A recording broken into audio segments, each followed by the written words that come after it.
What up, what up, what up, what up, what up to another edition of Honest Assholes. It is the one and only, the Messiah, coming at y'all one more again for another week. I told y'all we're going to come out every week with material. I want to thank everybody that's been riding with this ride with us, man. We've been going strong, 3 seasons in.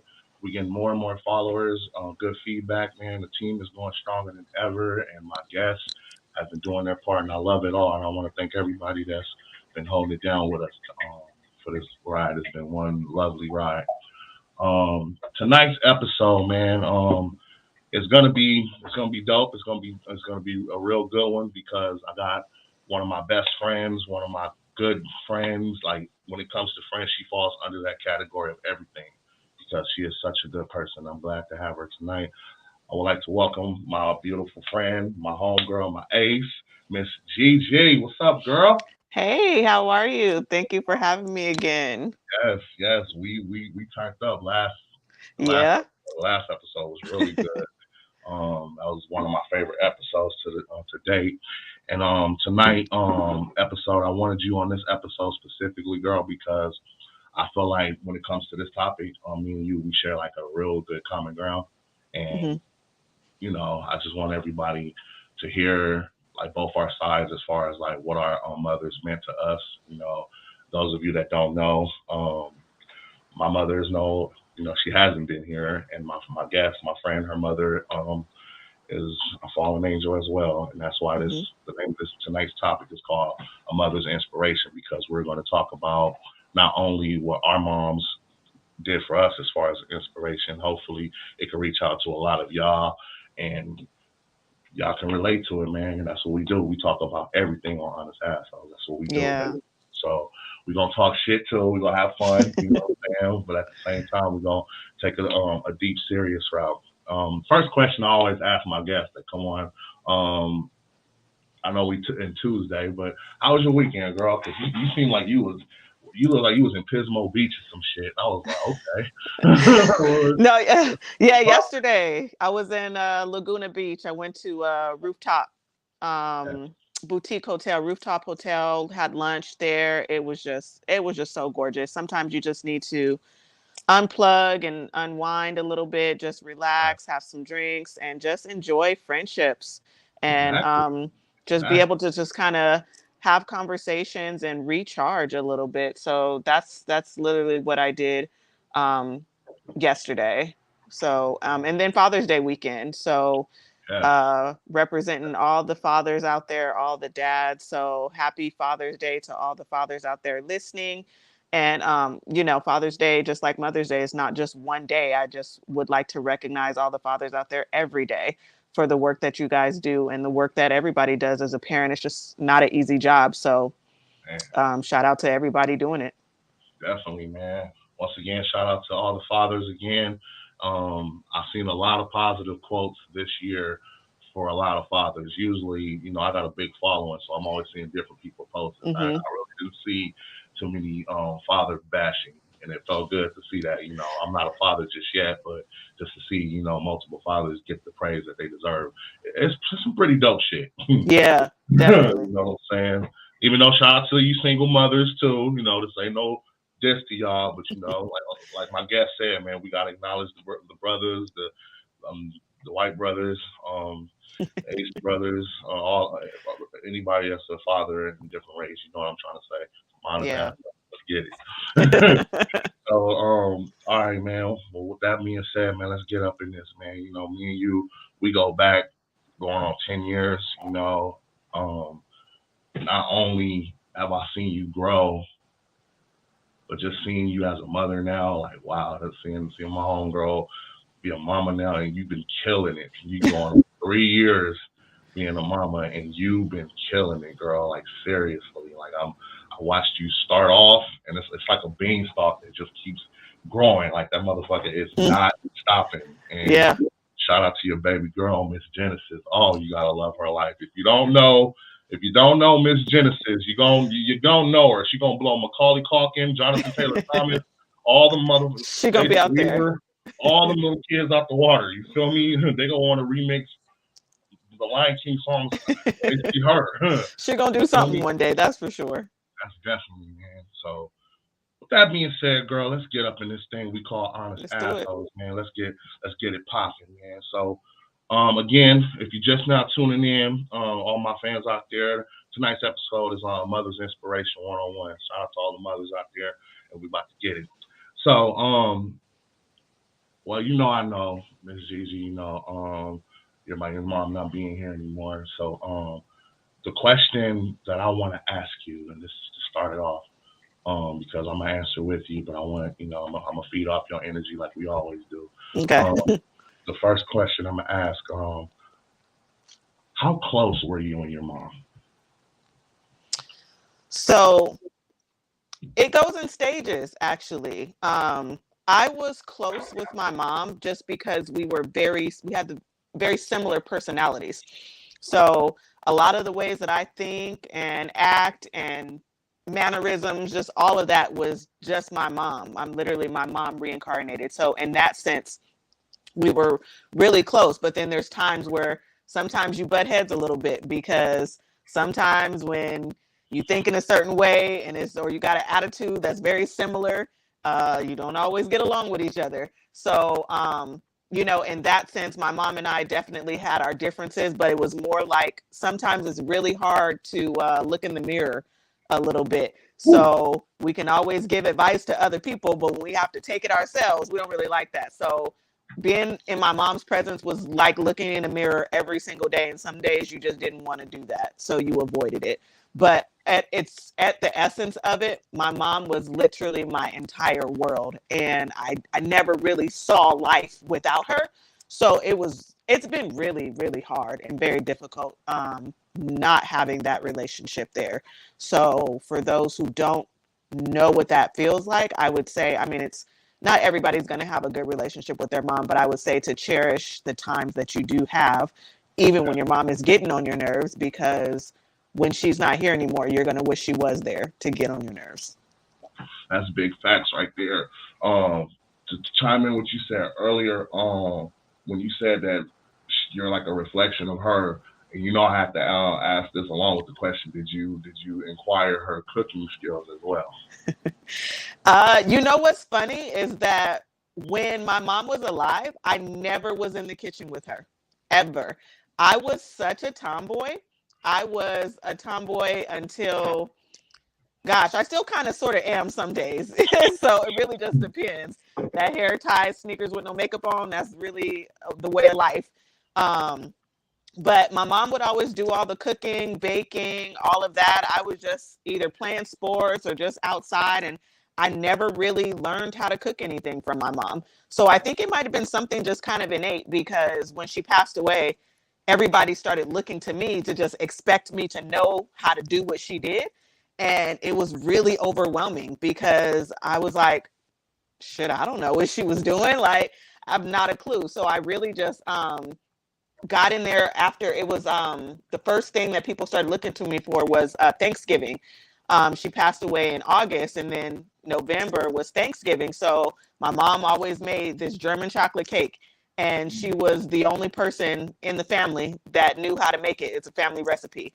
So I just started trying to make it, and then I just started trying to make other things that I just kind of would remember eating, or I would remember her making. And I just kind of self-taught. I just started doing it until it tasted good, and just started teaching myself new things and working on my craft. And it just started to just kind of work from there. But I never directly learned anything from my mom, which is very surprising from a lot of people, because she cooked so well, and everybody thought I just stood next to her and learned everything, and I didn't. So I think it's just something that was a natural thing that she had, and then it just kind of passed on to me. Mm. And because the reason why I asked that question, because you've been dominating the cooking scene like before, your family started. I remember, like I said, word on the street, your dirty rice was The dirty rice.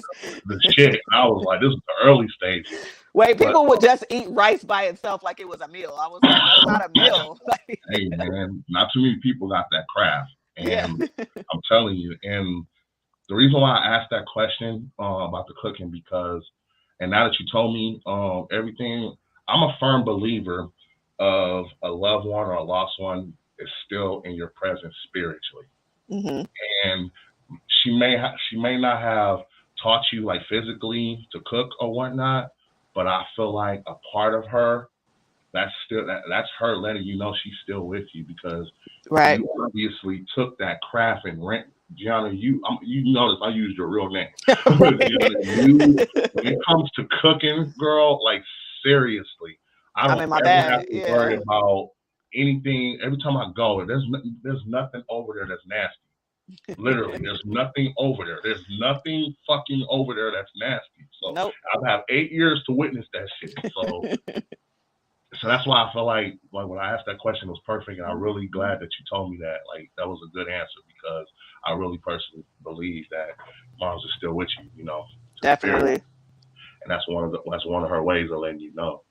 Um, and to add on, being having a close relationship with your mom is like I feel like it's one of the most priceless things, because I have so many friends that have good relationships with their mothers. Like Hmm. their mothers look at me as a son, so I also look at that, as a part of my mom's is still with me. The energy of good moms around me. It's still Right. there's a lot of my friends that do similar stuff that my mom did. That's as far as cooking, catering to their kids when they need. You know what I'm saying? And that's why I feel like having a close relationship was definitely everything, because I was really close with my mom's. Like I'm like her junior. Like that's why I post so many pictures. Like because I let Hmm. people know, like, yes, I get everything from my mama. Like I would say I get my heart from like not my heart, like my work ethic, like never like always working hard. Like I get that from my pops. But as Hmm. far as like my heart and like a lot of the strength that I know I have, I really take pride in getting that from her, because that's how she was to keep the family together. You know Yeah. what I'm saying? Like my mama, she was a mother during the time, when the housewives, it wasn't just about being home, being a housewife. You got to give the credit to those women. They were the heart and soul of that family. Absolutely. She kept the family together, and that's what my mama did every single time that my pops either went to work or went out for business. Because all through the '90s, my pops was working. He had five Hmm. kids, so Wow. Yeah. that's what that was. So a close relationship is definitely something like you really have to cherish, y'all. Like she said, even if you don't have the best relationship with your mom, still keep it to where the love and respect is there, because you're not gonna always get along with your moms, as you said. Like there was my mom was around like in my early stages of my teenager years, so whew, like it was just like looking like, damn, I'm talking. I know she like, man, my son is talking just as much shit as I am. And he ain't backing down, and like, damn, that's me, because that's what it was. I was like, Right. in a lot of situations, like, damn, but at the end of the day, that was my mama, so I wasn't about to be Right. in my pocket. So Exactly. definitely, Exactly. man. The moral of that is all is a good relationship with your mom is always best. Try to remember that. Okay, so another question. The next question I want to ask you. What impact did your mother have on you? And that's with anything. Like it could be about, like you said, you was a tomboy or whatnot, doing playing sport. Like, is there like any type of impact that she had to where you always felt like you can be yourself? You can always go to moms when it comes to anything. Like, so with the world, and what I really want to know is like what type of impact did she leave with you, like and had on you in general? I think it was really just watching her a lot of the times. It wasn't that we had these, in-depth conversations or things like that. I think it was just like you mentioned, the work ethic, and just watching a lot of the things that my mom did in order to kind of preserve the family was a huge impact. It was such a sacrifice that she made, and such a selfless act. Like my mom worked two jobs. She worked Mm, 7 days a week, and she was a single mom. And she, even though she worked literally every day, she was still very much available to us. And she just showed how important it was to, it doesn't, when you have kids, you make the sacrifice. And yes. sometimes you sacrifice the I guess the fun aspect, or just things that you would really like to be doing or want to be doing because it's for the greater good of your kids. And so my mom didn't really get to, I guess, live life to the fullest, like travel and go out and have fun and do those things. She didn't get to do any of that. So I guess the impact that she had was that I didn't let the work that she did go in vain. So not only do I work that hard, but I have that balance. I try to have that work life balance. So I do all the things that my mom wasn't able to do, because I don't want it to feel like she worked that hard for nothing. And even when my mom didn't have it, when I had an opportunity to do something, my mom was like, I can't do it, but we're going to make this, we're going to figure it out. We're going to make it work. So just her hustle. I remember when I was 14 years old, I was a cheerleader. Yeah. And I made this USA All-Star team. And the All-Star team that year was cheering in Paris, France. And I think at the time it was probably like $2,000 or something like that. My mom was like, I don't have that money. She goes, but you worked hard, you made this team, you deserve it, we're gonna figure it out. My mom was out there fundraising, collecting money from people. Like she was like, throw on this cheer uniform, go into the bowling alley, do some cheers, get some money. Like it was like a whole like hustle thing. And my mom was just saying, if you work hard at something, then you should be able to feast in the rewards of that. And if you made this team, then you should be able to go. And so hard work does pay off. And don't let anybody tell you no, that you can't do something. No was just not an answer that my mom really accepted. So where there was a will, there was a way. And that was the biggest impact that she had on me, because I don't really, if it's something that I'm really determined to do, I'm gonna do that shit. Like I'm gonna figure it out. And I'm not gonna stop until it gets done. Somehow, some way, it is what it is. And I got that from my mom. So I work hard, and I'm in the position of work that I am now because of my mom. So it was just literally a lot of things, just watching her do, that just kind of instilled that in me. And that, I guess, that complacency, I don't have it. So every time somebody's like, oh, you've achieved this, what more is there to do? I'm like, the fucking world. Like, there's a lot to do. Man. I'm never happy.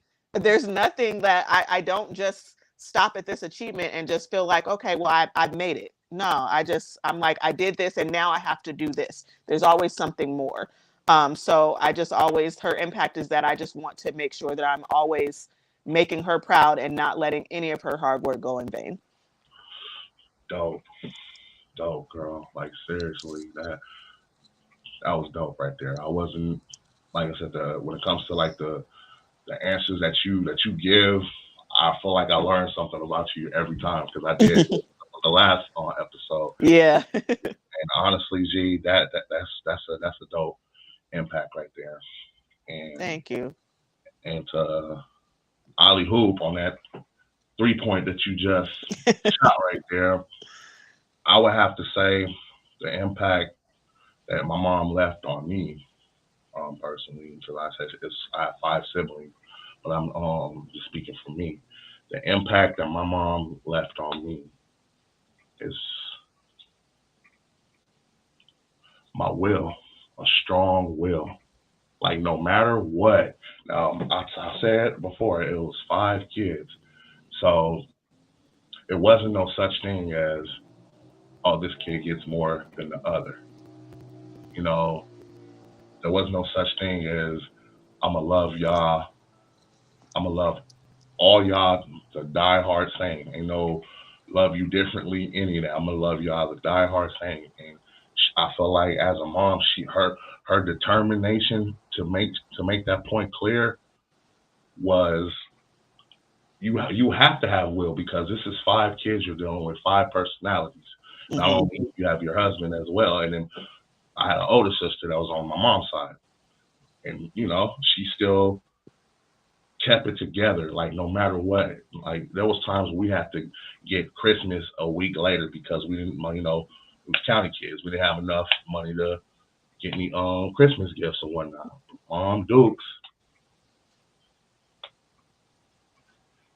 Now, mind you, this is the penny saver days. This is no internet. This is no internet. This is the penny saver days. My mama is looking in penny saver newspaper looking at all types of toy drives. Mm-hmm. All types of toy drives. We Fontana fire department, all types of churches. It may not have been the toys that we wanted, even for me as a I'm older than my siblings, but my mama still went out her way, and my pops wasn't feeling it. It's a pride thing with men. Men don't want don't want no charity case. I understand that now as a man, but shout out to my pops for doing that. You know what I'm saying? Right. Swallowing his pride for his kids because we still woke up to something, multiple Mm-hmm. things. We didn't know where it came from. It just felt good that Right. we woke up to some toys. They still little siblings at the time, right by each other. This is like 3, 4, 5, and 6. So I'm like 8, 9. Mm-hmm. But just the fact that we woke up to some toys, It's dope. that right there for you to, like I said, this the penny saver days. This is all penny saver. Penny Mom, saver was life. Like, show me. This is before offer up. So yeah, everybody was for using real. penny saver. So that's why right now I feel like that's the impact that she gave on me because my will is so strong because I'm gonna go hard in anything I do. Exactly. Go hard for my friends, my family. You know what I'm saying? There's people who I don't even haven't even been on a close level like that, but I still went out my way to still make sure, hey man, you getting some type of there's gonna be some type of positivity coming your way. If I can help it. You know Mm-hmm. what I'm saying? Mm-hmm. And that was just that's because that's my will. That's the will of multiple things that my mother has done that I was like, oh shit, I can never repay you on that. And I'm older. I understood. My parents, they didn't pull me to the side. They told me, we can't get y'all this right now. So be there for your brothers and sisters, which I was. You know what I'm saying? Mm-hmm. So it's all about the impact that she left is just like undeniably just the will. Just watching my mom put her strong will together and just she didn't even leave a will like a written will or anything like that. That's one of the great things she left with in my life. I'm gonna always remember that. That's better Right. than a piece of paper with some valuables is left to me because you can't get rid of that. That's a memory that you. Exactly. Mm-hmm. So shout out to all the mothers and strong, hardworking mothers that have the will and ability to go all out for their family to keep the family together. Definitely. That's what that is all about, man. All about impact. You know what I'm saying? Whew, man, it's getting spicy in here, girl. I'm loving it. Yeah, I ain't even sweating, so I'm feeling good. You know what I'm saying? um, so this next question, you know what I'm saying? It might hit home to both of us, and um, but like I told you before, we honest assholes. We don't hold back. We just keep it 100, and give our answers the best we can. Yep. So ready? You you know what I'm saying? You got your Shawn Michael face on. Ready to put your I'm music. ready. All right, girl, let's get it. All right. When you lost moms, how did you take it, and what steps did you take to move forward without her being here in a physical form? Because it could be a lot of steps. It could be people deal with it differently.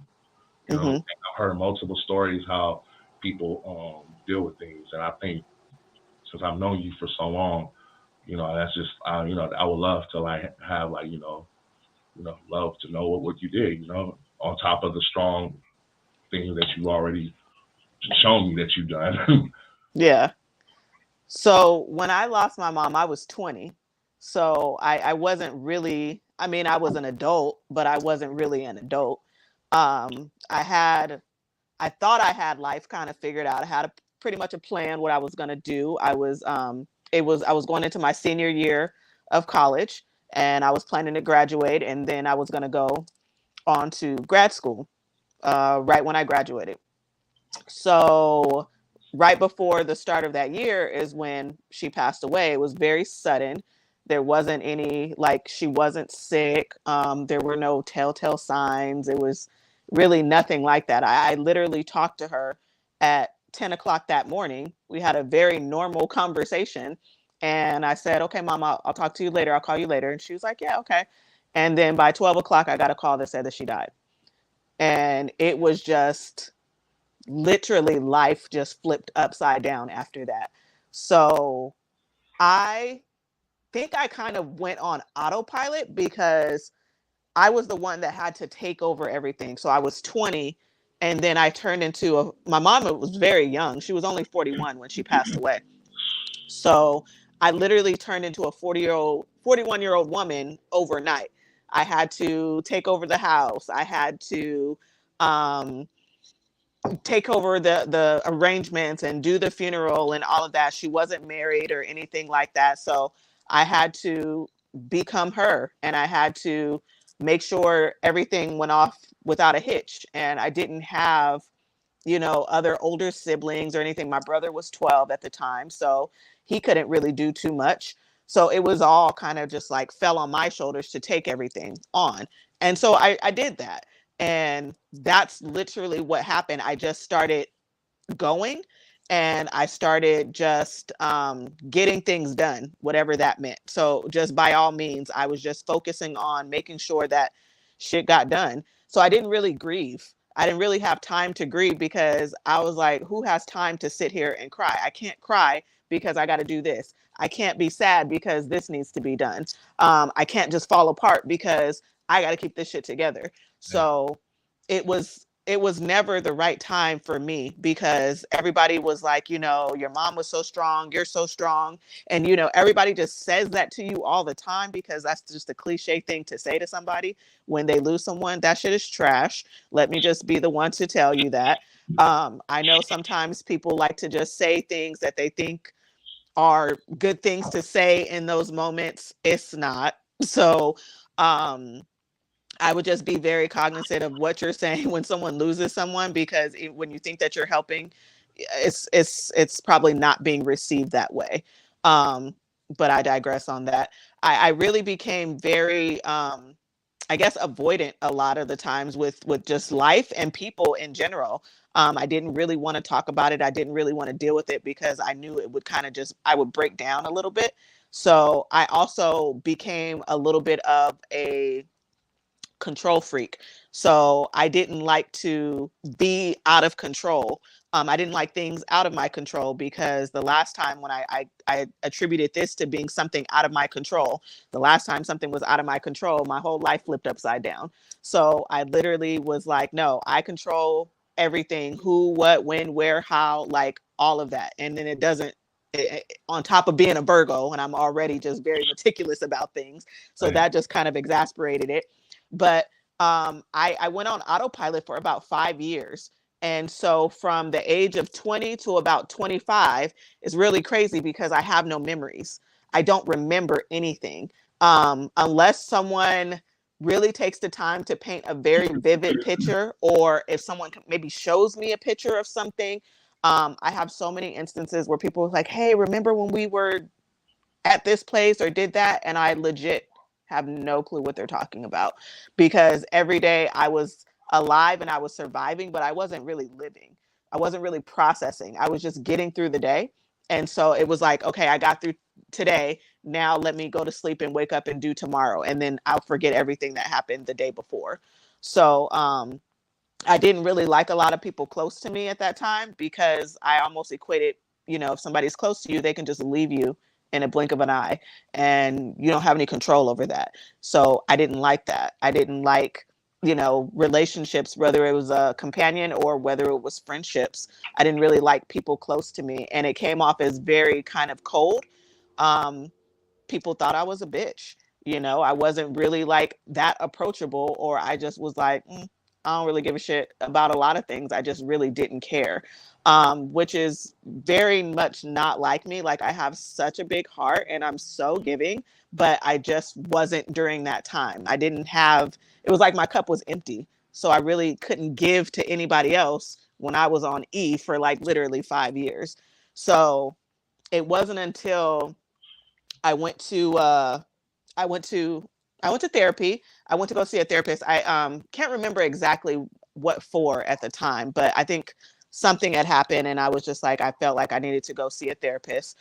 And they start talking about trauma and wanting losing your mom and that it's had an impact, and I'm like, no, I'm fine. Like, people lose their parents, like that shit happens, and it's not that deep. um but he's the one that kind of helped me to understand that I was in this whole autopilot stage and just trying to control everything around me. And I told him he was full of shit. Like, you have no idea what you're talking about and you don't know me. And all the other spill that everybody's like, I don't want to go see a therapist because they don't know me and they don't know what they're talking about. So he said, okay.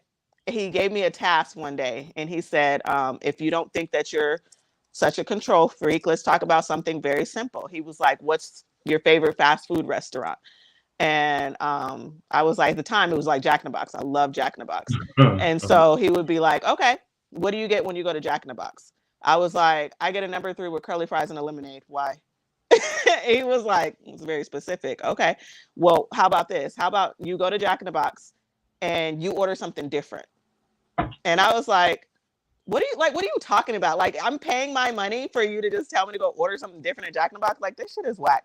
So I was like, yeah, okay. And so I left with no intentions of ever going back because I was like, that was a complete waste of my time. The next time I went to Jack in the Box, I did remember what he said, but I was like, this is stupid. Let me just order something different just because. And I literally got to the drive-through. They asked me what I wanted to order. I started to try to order something else and literally had a mental breakdown in the Jack in the Box drive-through and couldn't do it. Like, I could not order something different. Like, I literally freaked out and was like, let me get a number 3 with curly fries and a lemonade.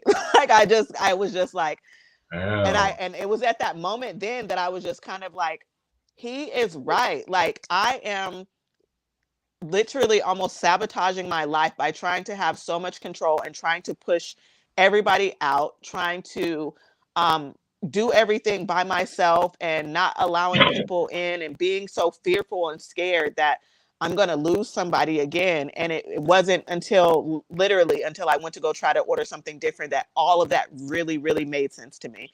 And it's so crazy because I actually never went back to him, but he doesn't know literally the impact that he had on my life at that moment and how it kind of triggered me. And it was from then is where I started to grieve. And I really went through the grief cycle and the grief process. And I got angry because I was like, shit, she's really not here anymore. And I really started thinking about that and processing it. And I went through that whole cycle over and over and over until I came through on the other side, which is not a complete process. It becomes just a little bit more manageable. Yeah. So it was after that that I was like, now I understand why I do what I do. And now let me try to do something else about that. I was allowing something else to have control over me while I was thinking that I was the one in control, and I really wasn't. Like, my whole life was out of control and I was in complete chaos. So that's how I dealt with it for 5 years. And then year 6 is when I got my life and I started going to therapy and I started grieving and I really started processing that she wasn't here and she wasn't coming back and that I had to create a new normal, pretty much. You see why I fucking love this woman? Like, seriously, girl. Like, yeah, the drive-through. Because, like, when you look at that, that is deep. Yeah, it's like something so stupid, Yeah. but it was like it was like that shit is deep. Like, it wasn't that deep to me when he said it, but in actuality, it taught me so much.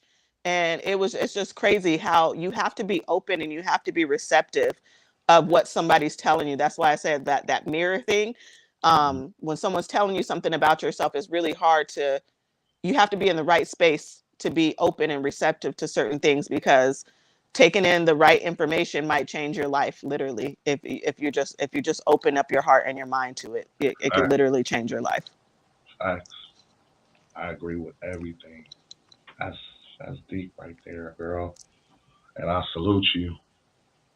I'm coming back from that because you never get over it.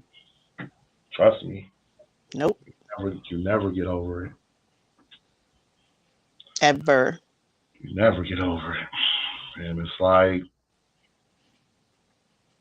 how I dealt with it.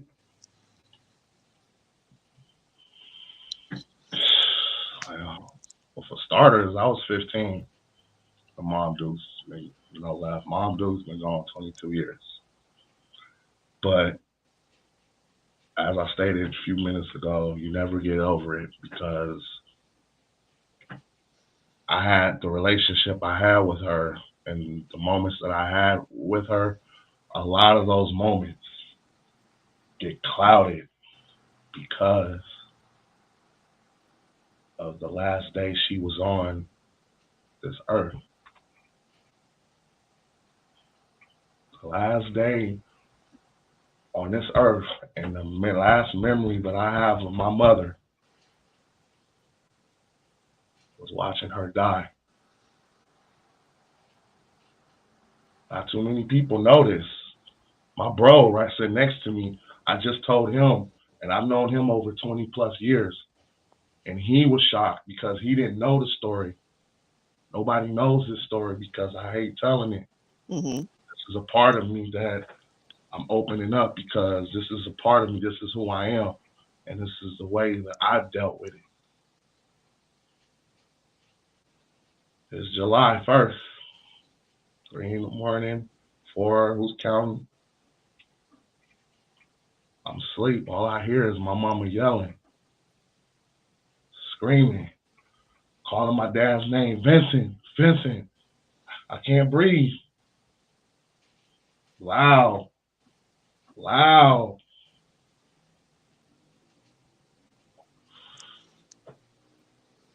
I wake up. Uh, my mama sitting on the couch, crying, gasping for air. I can't breathe. Holding her chest, holding her chest, like, and I'm sitting there just watching, like I'm watching, like, what the fuck can I do? My mama is like, she's gasping for air. Like, I don't know what to do. I'm just there. I'm just watching my mama die. Like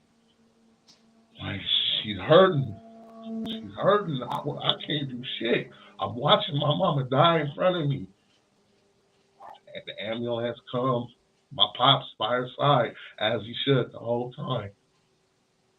But the last memory of my mother, just gasping for air, get rushed to there's the hospital in San Bernardino off Medical Center. Fuck that hospital. I can't go in that hospital. I ain't been in that hospital since, my nigga. Mm-hmm. I can't do it because my mama was pronounced dead in that motherfucker. The next news I heard about my mama, she brain dead. We got a choice. Pull the plug. It's no hope. My mama's gone. I'm 15. My sister, she 9, 10. My brother 7. My other brother 6. My other brother 4. I'm, I'm watching the shit. I'm just watching. That's all I hear. I'm watching that shit right now as I'm telling the story because that was the last day that I seen my mama. That's the last memory. That shit sticks with you. It ain't going nowhere. That shit ain't going nowhere. It's there. It's 22 years, 22 motherfucking years. I still break down because most, you're supposed to watch your mom die peacefully in her sleep. You know what I'm saying? My mom. I watched her die. I watched her die.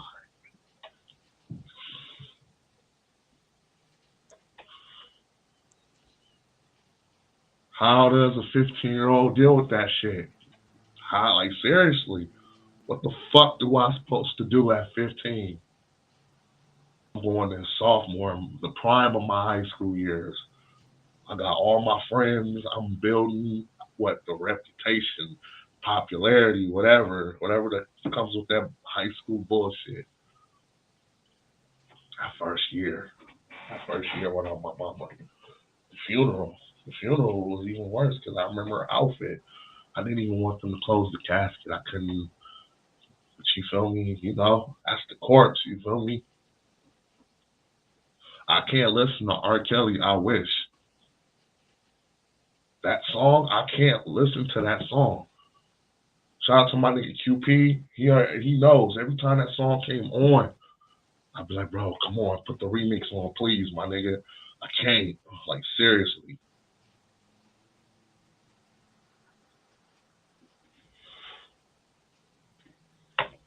But again, how do I deal with this shit? How do I deal with it every day? Pop's a single father. Feel me? He got 5 other kids to worry about. I'm 15.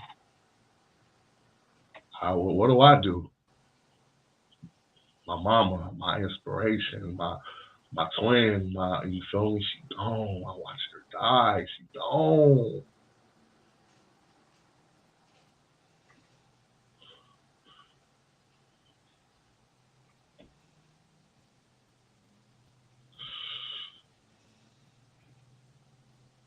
Everybody who I surround myself around, especially the people who knew my mama. There's only like I got I got so many homies. I got friends by fucking rankings. It's crazy. But I got certain friends that met my mother that that who she knew, who I'm still friends with because it's moments, memories like that. I don't ever want to die.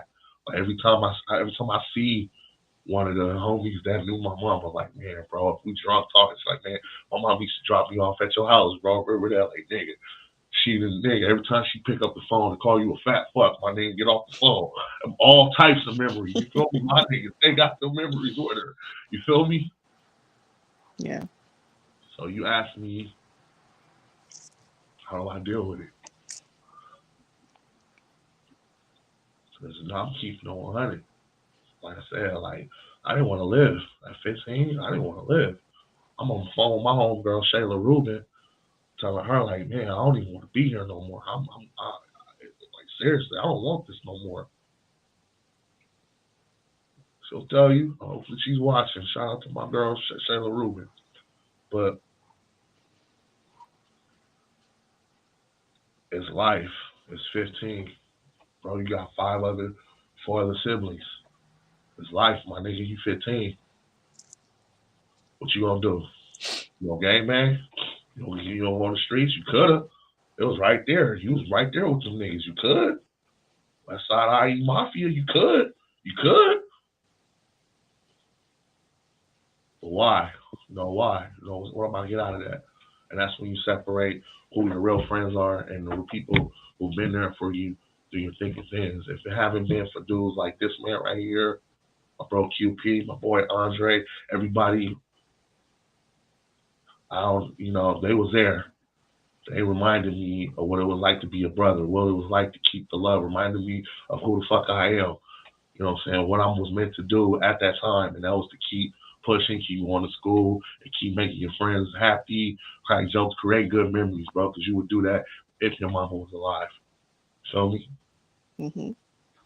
Be there for your pops. Be there for your siblings. She's still with you, bro. Just not. I just had to get used to that physical form of not being here. You feel me?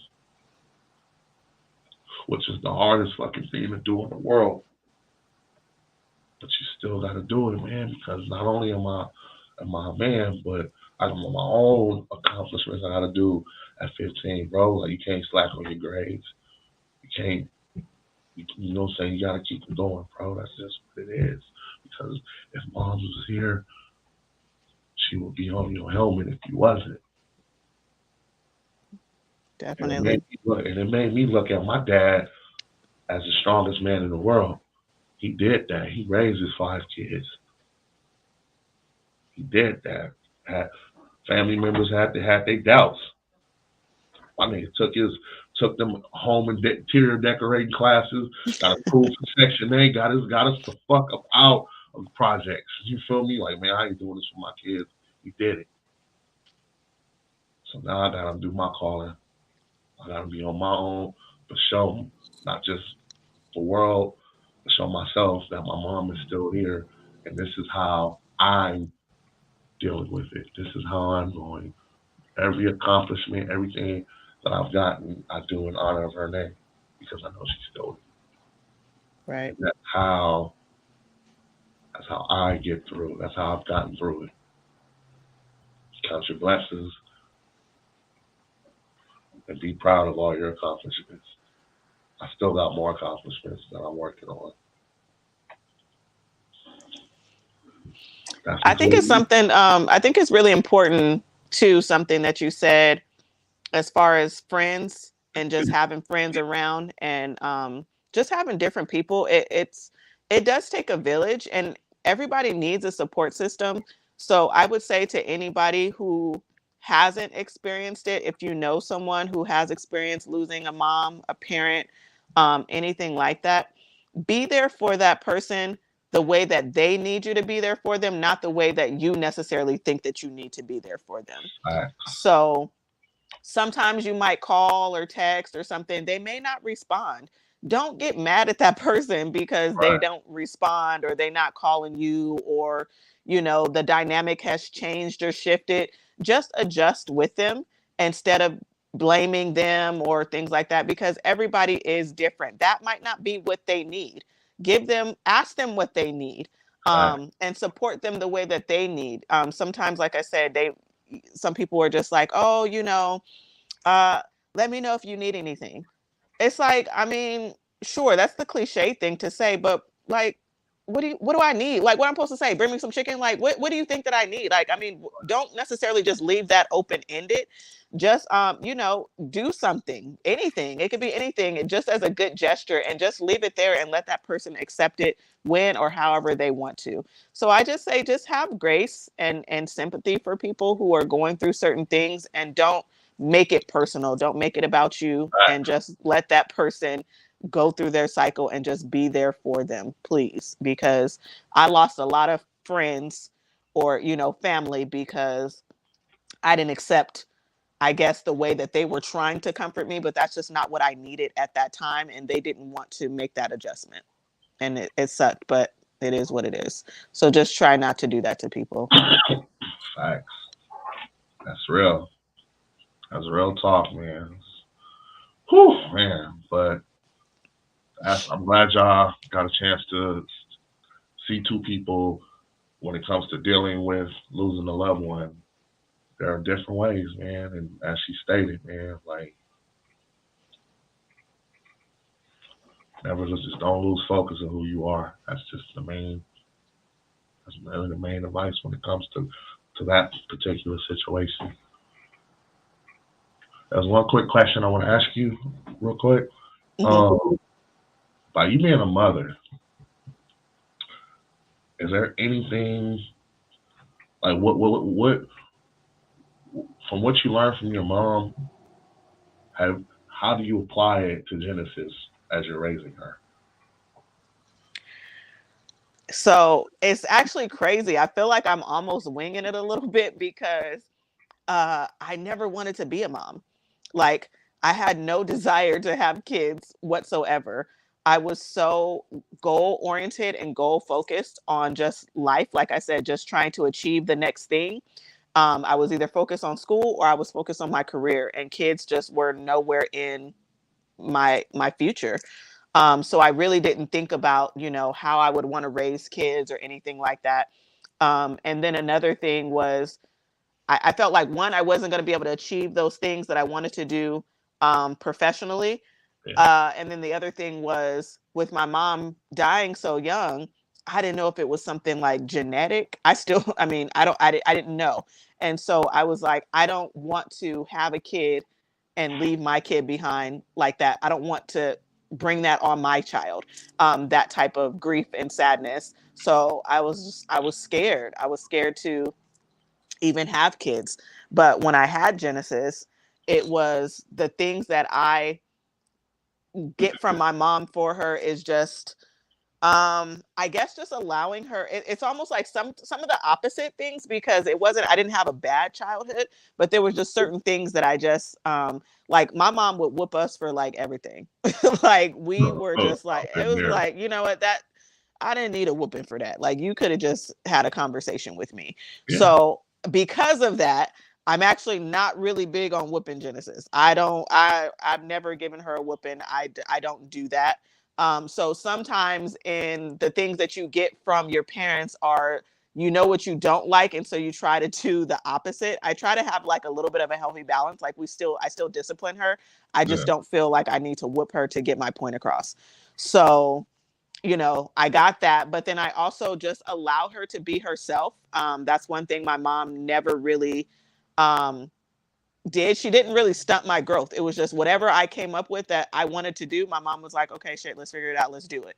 So whatever Genesis wants to do, whatever she's into, whatever she's doing, I just allow her to just let her creativity just kind of be and just let her be a kid. So I got that from, my mom, and then just I guess the passion and that strong will to even Genesis has a work ethic and she's only 3. I mean, she had her right. first I've job seen at it. 6 That's months old. these are facts. I've seen it. Oh So, man, I mean, she works, and when she's on camera, I mean, she literally kills everything that she does. So, she doesn't like to she's young, but she just doesn't like to fail at things.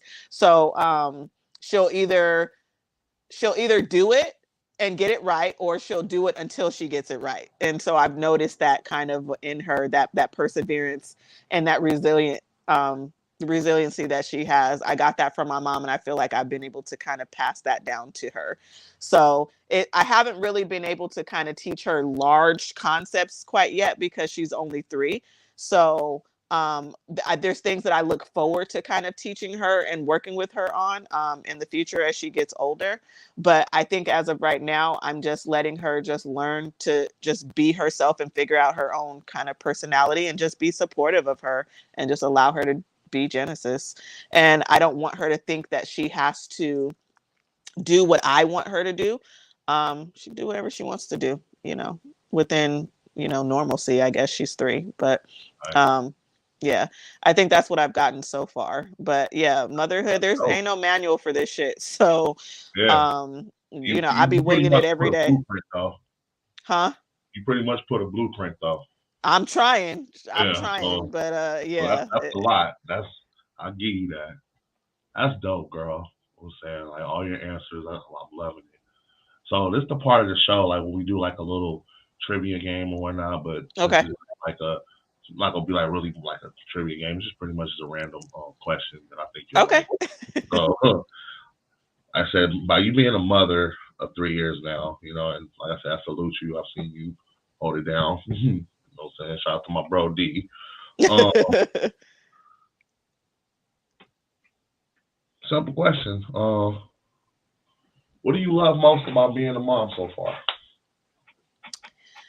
uh Gosh, I love just being able to look at this person and say, I created a life. Like, it's Right. so weird. And it's Uh, so, I don't know. I've been a mom for 3 years, but there's times, and I think all parents have done it at some point in time or still continue to do it. You just look at this person and just say, I actually created an entire life. And it's just like this whole miracle that's mind blowing that you have the ability to do that. But I think the thing that I enjoy the most is watching her learn right. and watching different uh, abstract concepts become very concrete to her. So that she learns something every day, and she literally blows my mind with the things that she's able to do and the things that she says, and she catches me off guard sometimes. And I'm just like, I don't even know what to I don't even know what to say sometimes. So I think just kind of watching her develop into her own personality and her own person, and just the things that she learns from school and just from us Yeah. and just being around other people, and just her, I guess, command presence. She has such a big heart, and she draws people. Like, I feel like she's an empath. Like, she can feel what other people feel. And so there's been times where she'll just go up to a complete stranger and want to give them a hug. And she went up to this Starbucks barista one time and she just hugged her. And the girl was like, you don't even understand like the day that I've had. And it just was like, that was something that I really needed right now. And I don't know how she knew So, that, but we allow her to kind of do that. And I'm like, she's just always sensed different things. So I think it's just a pride in me that I raised or am raising a person that just has a heart like that. It's just so rewarding to kind of see that and know that that's a part of me and a part of her dad, in there. So I love that for sure. facts, man. Because y'all, like I said, man, I told you this before. Like, you set the bar high when it comes to relationships. So, how y'all doing, man? Like, and I've It's a seen it. work in progress, though. It's definitely Oh, that. definitely. Oh, you know, I know. So, Yeah, I know. for sure. So, so you already know, girl. Like, and honestly, this has like possibly been one of the like best episodes again because of you. And I really want to thank you for coming out tonight. Of Like, this course. has been a dope episode. I felt like a part of me, I shared with you that you didn't know, and what better person to open that up to than the people I care about and love to death. So, I love it. This is always so fun coming on here and talking to you. And I think just talking about the stuff that people normally don't talk about, yeah, and especially kind of in our community, in the Black community, like, we need to be talking about these things and we need to show emotion and be vulnerable right. and stop avoiding things and really learn how to work through them. And shout out to the moms who are raising more than one kid because Genesis gives me a run for my money. So any of y'all who have 2+ kids, like, hats off to you because I'm over Man, here dying some days, and it's a lot of work. And I have help, and I have my husband here, and some of you moms are out there doing it by yourself, and I don't know how the hell you're doing it, but it's my hats off and salute to all of you. So facts, it's y'all are dope as fuck. I'll say that for facts. sure. Shout out to Tiffany Mitchell. What's up, girl? She said she giving you a shout out. She said thank you. Hey Tiff, You special know what I'm sister. saying? Yes, indeedy. So I want to thank y'all, man. Like, seriously, it's the Messiah talking for coming out tonight, man. Like, seriously, like, when I put this show together in my head a week ago, I was nervous because I really didn't know how it was gonna come out. I didn't know if people was gonna look at me, different. I didn't know if people was gonna look at me the same. I really don't know. But what I knew, I was ready to do it because that's the energy that my friend brings. Every time I'm around her, she brings that energy. She brings that love. She brings that respect, and that means the world to me. And that's why I felt comfortable coming out tonight, telling y'all what it is, telling y'all what I went through as a teenager.